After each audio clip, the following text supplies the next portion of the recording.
পরশুরাম সিরিয়ালের আজকের রিভিউ। কর্ণ চ্যাটার্জি জিৎ মুখার্জিকে হুমকি দিচ্ছে। তখন আরাধ্যা বলছি যে কবির, তোমার বাবাকে সাবধান করো, আমার ড্যাডিকে যেন হুমকি না দেয়, আর তুমি এই বাড়ির জামাই, তাই নিজের ব্যবহারটাও ঠিক করো।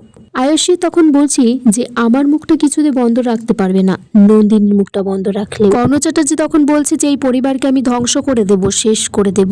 নন্দিনী বলছে কেন, আমাদের পরিবার কি আপনার জমিদারিতে চলে নাকি? নন্দিনী তখন সেখানে এসে বলে যে লাড্ডুকে খুঁজে পাওয়া গেছে আর বাকিদেরকে স্পেশাল ব্রাঞ্চের হাতে তুলে দেওয়া হয়েছে।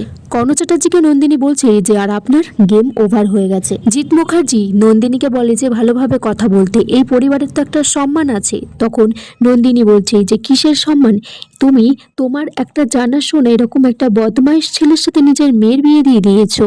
নন্দিনীর মাও তখন নন্দিনীর কাছে বলছে যে আমি তোর কাছে হাত জোর করে বলছি তুই এই বিষয়টাকে আর কোর্ট কাচারিতে তুলিস না। তখন নন্দিনী বলছে যে না মা, এই বিষয়গুলো কোর্টে ওঠা উচিত, আমাদেরকে জানা উচিত কে আসল অপরাধী, তাদেরকে ছাড়া আমাদেরকে উচিত নয়। নন্দিনী বলছে যে জিৎ মুখার্জি, কর্ণ চ্যাটার্জি, এদের সবাইকে আমি টেনে হেসড়ে কোর্টে নিয়ে যাব।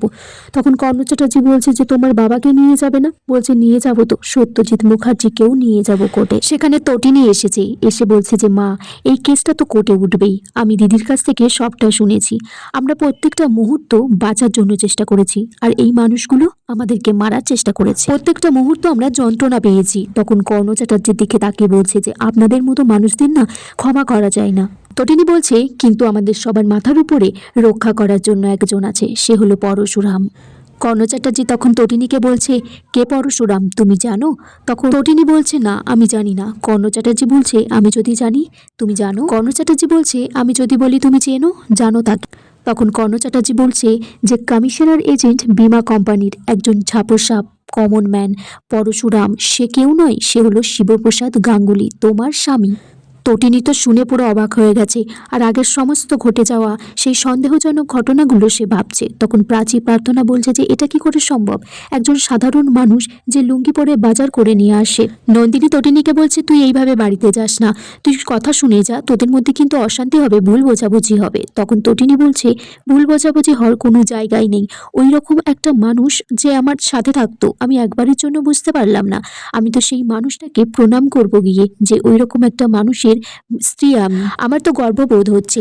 তটিনী তারপর বাড়িতে এসে দেখে যে শিবপ্রসাদ রান্না করছে। তখন বলছে যে শিবপ্রসাদ বলছে যে আমি অনেক ফল এনেছি, ফুল এনেছি, আমি তো সবসময় তোমাকে সার্ভিস দিয়ে যাচ্ছি মিস্টার ম্যাডাম। তখন তটিনী বলছে হ্যাঁ তুমি তো সার্ভিস দিয়েই যাচ্ছিলে, আমি জানতে পারিনি। তখন পরশুরাম বলছে কি বললে? বলছে না না কিছু না।